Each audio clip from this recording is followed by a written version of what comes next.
Welcome to Cardfighter Spotlight, a brand new series for cardfighters like you to see the various developments in Vanguard tournaments worldwide. Whether it's new trends in meta decks, surprising rogue tops, or decks that spring to the top due to new support, you can find a little bit of everything through these videos. This series is inspired by Competitive Wrap-Up, a series in which I covered all the winning decks from tournaments worldwide. This series is somewhat different from the Wrap-Up series as I select only a handful of winning decks from past tournaments around the world and feature them in 3 different sections. Surprises, which are the decks that topped seemingly out of nowhere. New trends, where we take a look at decks that have been popular in the current meta due to receiving new support or being able to counter current meta decks, as well as meta adaptations, in which we take a look at how currently existing decks change up their builds in order to adapt to the current meta. At the end of the episode will be the Question Corner, in which we feature a couple of your answers to last week's question, as well as pose a new question for you viewers to have a chance to be in the spotlight in the next episode. I was hoping to get this episode out sooner, but as Wishroad kept throwing out announcement after announcement with a ZR fiasco on top of that, I couldn't really release this episode any sooner than that. Also, as the English version is currently still on GBT12 and the Japanese version has already gone through GCB06 and GBT13, many of this episode's results will be quite Asia-centric. And now, without any further ado, let's take a look at what's in the spotlight. The decks that catch people off guard, whether facing against them or seeing them as the winners, the surprises. This time we have some very surprising lists both from the English and Japanese formats of the game, some that face matchups that upset all expectations. First up, we have Carbonell Phillips' Victor list that he used to come first in BCS Philippines. Looking at the Grade 2 lineup, this definitely looks like quite the unorthodox Victor build, with some players even giving it the title Bounce Victor. The reason behind the name would be the very uncommonly seen Spurt Centaur. As his skill dictates, when he stands due to an effect, you can Soul Blast one and return the other unit in the same column as him to your hand, in order to give him plus 5000 power. Power addition is nice and all, but the best part of the skill is definitely the ability to bounce the units. You can combine this skill with those of cards like Starlight Hedgehog and Arnest, which both allow you to draw cards when they're cold or stood by an effect, and Hedgehog even allows you to countercharge one. Thanks to this draw and bounce engine, the deck is able to use the basic strengths of your usual Victor deck to attack many times throughout the game and amass enough cards in hand and flip enough counterblasts back face up to be able to use favorite champ Victor effectively as well. If you wish to see the deck in action, there will be a link in the description to the finals, in which the deck faced off against Blade Master, which would normally be a terrible matchup. This deck build definitely requires a lot of skill to pilot as well as a lot of originality to build, but is definitely a very incredible and inspirational list to start off with. This time we're jumping to Tokyo as the WGP Tokyo concluded on the 18th of November, which was a day after the release of GBT13 Ultimate Stride. This event will be the source of quite a few lists for this episode as it was the beginning of the surge of various new meta trends. However, as we're still in the surprises section, the list we'll be taking a look at first will be Ichikawa Mizuki's No CL list that he took to 2nd place in the B block of WGP Tokyo. Because there was such an overwhelmingly large number of participants, the WGP was split up into 2 blocks, so we have a set of results for each block. Even before the release of GBT13, NoCL was seen topping here and there in Japan prior to the Link Joker Clan booster, and it has now bounced back once again with its consistent advantage-heavy NoCL engine. I actually had the chance to watch this NoCL deck being played live from top 8 onwards, and it's definitely very impressive. Some of the new weapons in its arsenal are the presence of Gavriel Iden, who can push out a whole new full field when she attacks once you've got 4 face-up G units, and she's quite solid as a first stride as well. As I previously mentioned, Link Joker tends to often be a problem for the clan as a whole, but thanks to the new critical trigger Nutrient Angel, which allows you to counterblast 1 to flip face-up 2 units in any zone, including both damage and your field, which allows you to either unlock your own units or to undelete your Vanguard as well. This one trigger definitely helps out against the matchup a lot.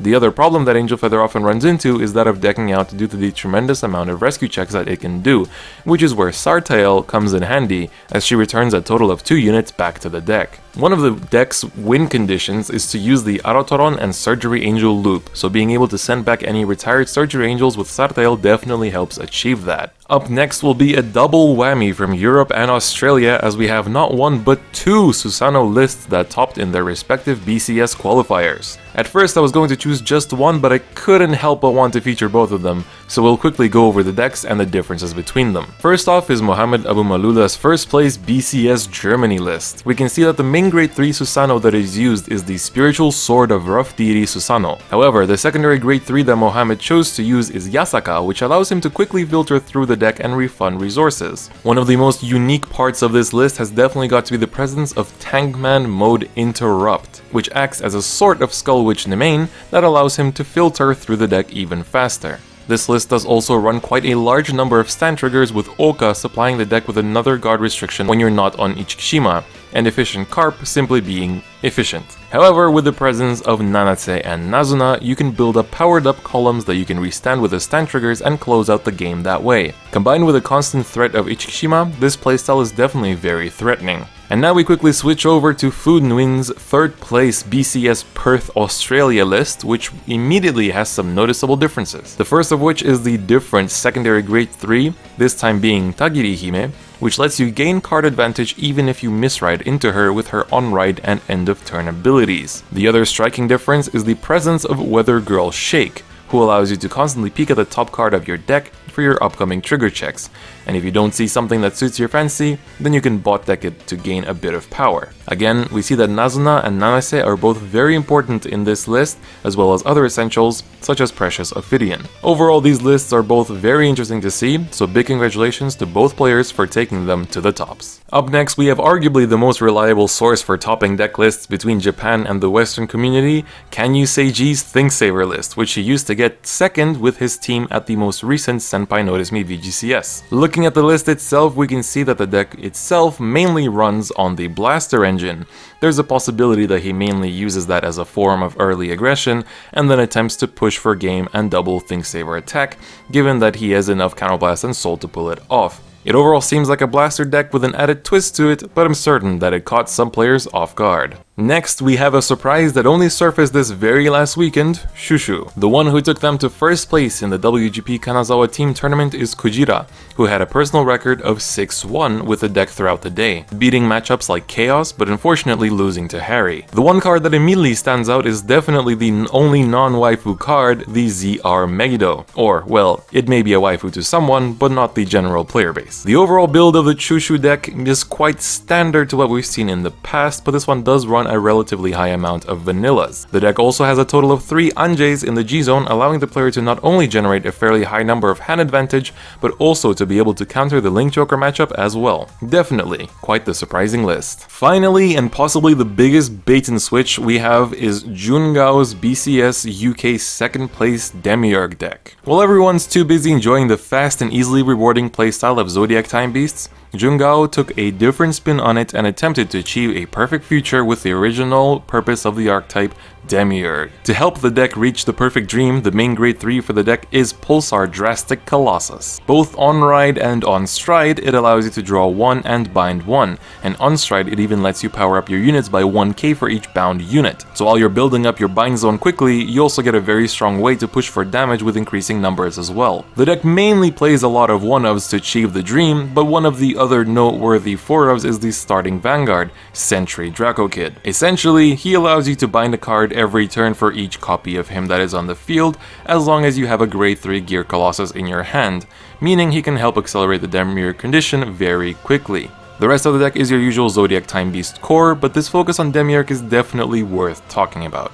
And that concludes this episode's section of surprises. New trends! Many new decks have entered the fray since the release of GCB06 and GBT13, and the meta has definitely changed together with them. I think most of you already know some of the decks that will be featured in this section solely from looking at their representation at official events. The one who keeps standing up no matter how many times it gets beaten down? Dragonic Overlord. GBT13 marks the rebirth of Dragonic Overlord once again, as it has gotten 2 new forms in the Destiny and the Purge. Just like with Susanoo, I'll be showing off 2 deck lists for Overlord, as they have one big difference between them that seems to be a big discussion point amongst Kagero players. First up is the winner of WGP Tokyo, Suga's deck list, which he went 10-0 with. Here we can see he chose the path of the Destiny together with the Legend, which seems to be a consistent choice for a grade 3 lineup. As for grade 2s, we can see high counts of both Glow Heater Dragon, which works as a heavy beater as the game progresses into later stages, as well as Burning Horn Evolute,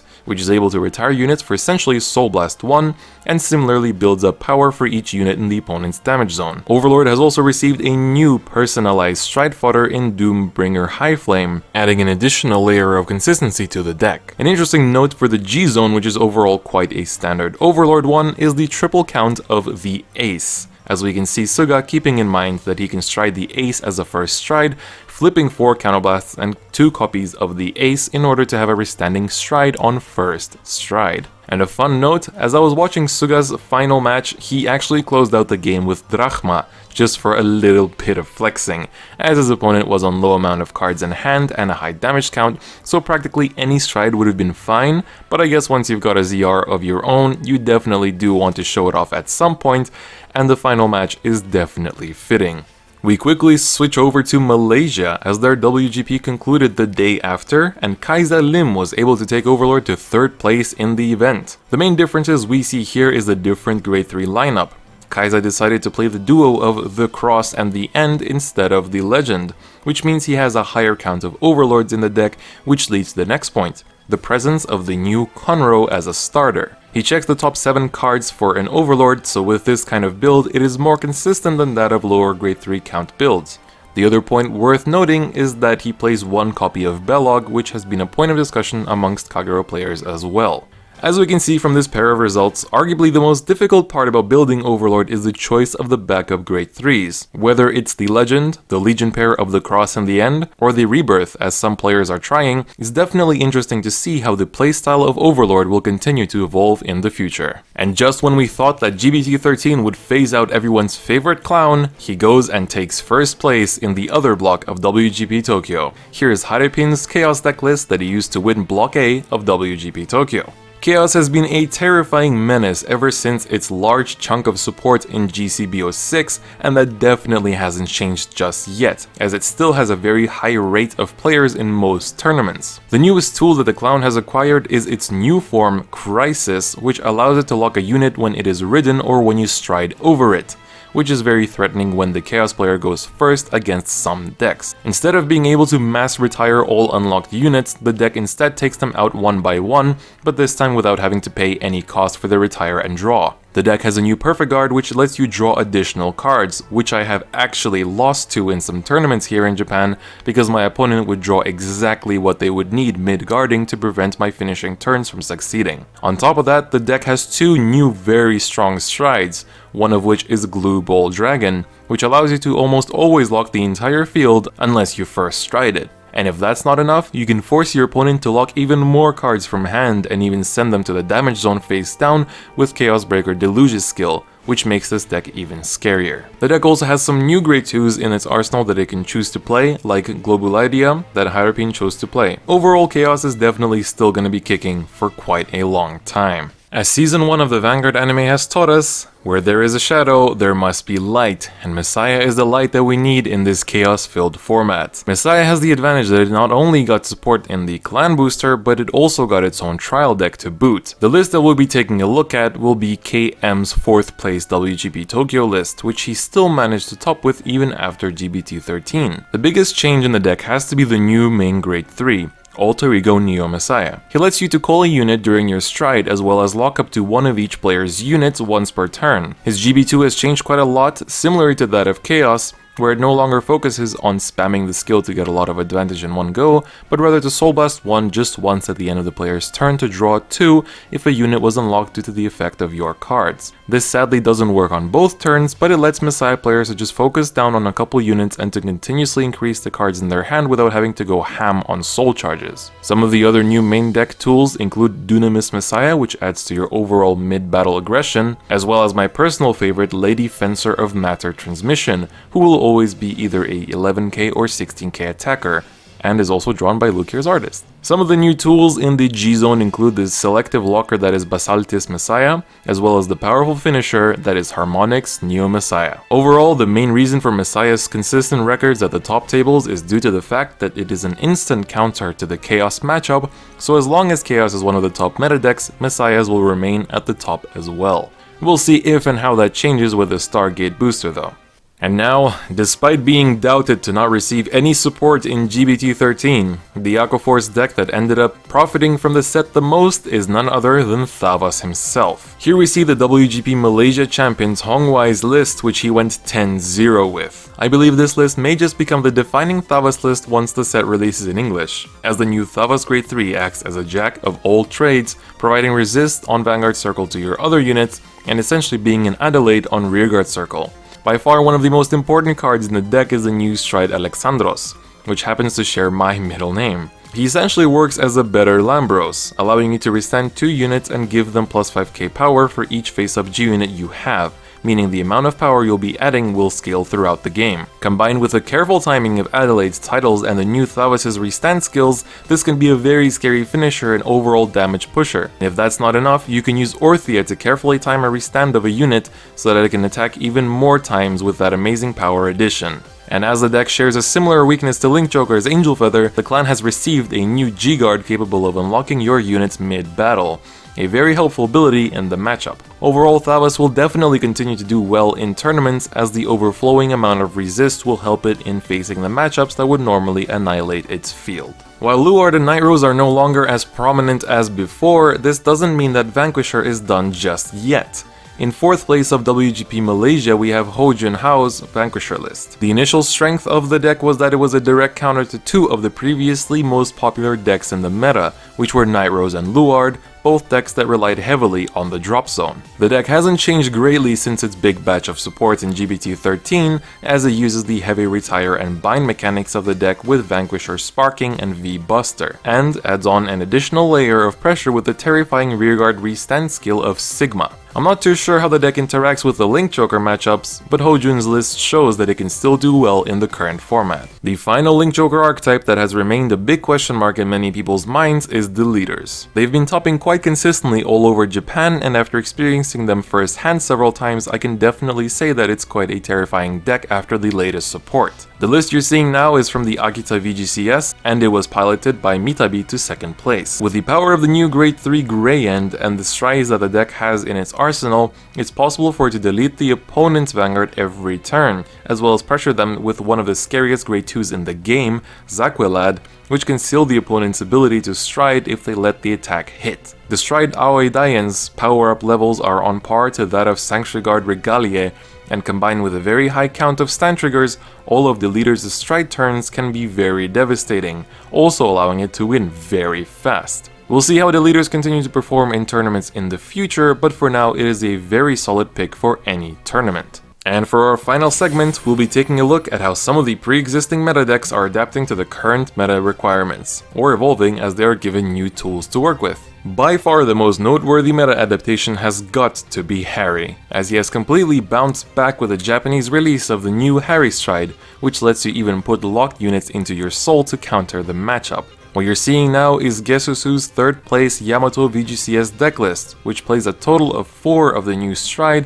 as well as a single copy of Pokur, which can keep sliding in and out of the soul to keep unlocking your units, as well as a copy of Honoli that can be searched out and called out of the soul to counter the multi-attack matchups like Thavas. The deck has been topping quite a lot in Japan, so there's a possibility we'll be seeing the same trend in the West once the Stride finally releases. And Luna's Moon cannot go without being accompanied by Am's Butterfly, as the Rami Labyrinth duo are both working hard to compete in today's meta with their new strides. This time we have Night Rose, who has received a slight power up thanks to the new Roseate Night Rose Stride. The list in today's spotlight is by Aoi-san, who used it to come 2nd in the Yamato VGCS. Roseate is another jack of all trades type of card, as she not only brings out a bunch of cards from your drop zone, or even one if you use her as a first stride, but she will also power them up like mad for each Night Rose you have in the drop zone. You can combine this with the overall aggressive combos that Night Rose already has, and close out games very fast. Night Rose's overall mechanic performs fairly well against the Link Joker matchup, so it's still kicking quite nicely. And at long last, we've arrived at the true final segment, Question Corner. Last episode's question was, why are Zodiac Time Beasts suddenly completely replacing Time Leap?